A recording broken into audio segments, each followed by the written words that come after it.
விஜய் டிவியோட cook with கோமாளில இருந்து மணிமேகலை விலகிருக்காங்க அப்படின்றத அபிஷியலா நேத்து மணிமேகலை அவங்களோட யூடியூப் சேனல்ல வந்து எக்ஸ்பிளைன் பண்ணியிருந்தாங்க. சோ இந்த ஷார்ட்ஸ்ல நம்ம ஷார்ட்டா என்ன விஷயம் அவங்க மென்ஷன் பண்ணிருக்காங்க, எதனால அவங்க வந்து விலகிருக்காங்க அப்படின்றத நம்ம பார்த்துடலாம். இந்த சீசன் முழுவதும் இன்னொரு பெண் தொகுப்பாளர் அதிகமாக ஆதிக்கம் செலுத்தினார் அப்படின்றத அவங்க மென்ஷன் பண்ணிருக்காங்க.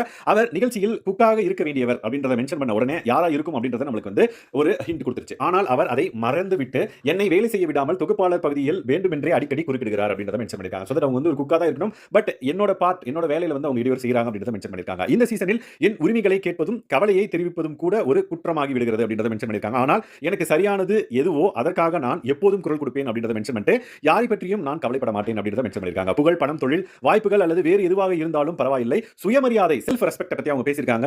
சுயமரியாதை விஷயத்தில் எல்லாமே இரண்டாம் பட்சம் தான். எனவே நான் குக் வித் கோமாளியில் இருந்து விலக முடிவெடுத்துள்ளேன் அப்படின்றத மென்ஷன் பண்ணிருக்காங்க. இந்த பர்టిక్యులர் இஷ்யூனால அவங்க வந்து குக் வித் கோமாளியில் இருந்து விலகுற அப்படின்றத மென்ஷன் பண்ணிருக்காங்க. நீங்க குக் வித் கோமாளி ஃபேனா இருந்தீங்க அப்படினா கண்டிப்பா நீங்க ஜட்ஜ் பண்ணிருப்பீங்க யார் மேல தப்பு இருக்கு அப்படினு சொல்லிட்டு. மறக்காம இந்த ஷார்ட்ஸ்ல யார் மேல தப்பு இருக்கு அப்படின்றத மறக்காம கமெண்ட் பண்ணுங்க.